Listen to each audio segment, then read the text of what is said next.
En primera instancia, para reducir la pobreza hay necesidad de inversión productiva. Y la inversión productiva, por lo menos la inversión directa extranjera, que era de $1.000 millones de promedio entre 1990 y aproximadamente el 2009, el año del golpe, fue de aproximadamente esos $1.000 millones. Después disminuyó hasta llegar a $440 millones año en el último año de don Juan Orlando Hernández. Y ahora dicen que ha aumentado, pero aún así, aumentado, siempre es inferior al pasado. De forma tal que para hablar de reducir la pobreza hay que hacer verdaderas mediciones. Y ahí voy, el segundo punto. Hay organismos internacionales que utilizan y continúan utilizando el indicador del Banco Mundial, que es $1 por cabeza diario. Eso significa que una sociedad como la hondureña, en donde hay 4 personas en promedio como familia nuclear, con $4 por día, saca a las personas de la pobreza. Eso significa que aproximadamente, o sea, 100 lempiras por día de ingresos saca a las personas de la pobreza. No.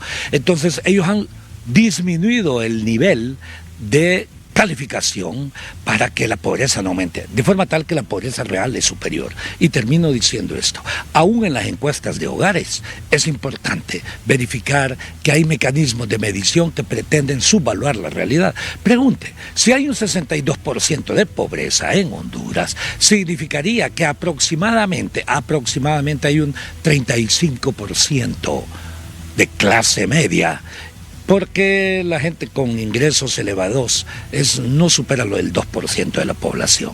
Es que en realidad existe un 35% de clase media en Honduras. Ahora, doctor, hay que tomar en cuenta que hay elementos que se vinculan con este tema de la inversión, como usted lo menciona. Al menos yo quiero que usted me regale el punto de vista. Me imagino que ya ha hecho un análisis del proyecto presupuestario 2025. Sí. ¿La no aprobación del mismo realmente nos deja en avances para reducir la pobreza o no contribuye nada a reducir la misma? En realidad yo no identifico que haya una acción para reducir la pobreza en forma sostenible. Hay parte del presupuesto orientado hacia lo que son subsidios, y los subsidios en realidad no disminuyen la pobreza, está demostrado, resuelve el problema inmediato, pero no crea las condiciones de trabajo permanente con ingreso, etcétera, etcétera. Por eso yo he planteado, hay que crear el Banco Nacional del Emprendedurismo, y eso lo podemos hacer con aproximadamente el 20% del aumento de la deuda que hemos tenido en los últimos 3 años. Óiganme, hay que saber, obvio, cómo hacerlo. El segundo punto es que el presupuesto que tenemos en este momento en realidad demuestra un elemento capital. La no aprobación del mismo es violación de la Constitución de la República, y ahí son corresponsables tanto los diputados de oposición como los otros diputados, por una sencilla razón, porque crearon una parte que sabe muy bien que los grupos de oposición que no piensan en la nación, como tampoco piensan otros, en consecuencia, lo único que hacen es evitar que continúen unas partidas que para ellos son partidas de publicidad, pero están castigando al resto del pueblo.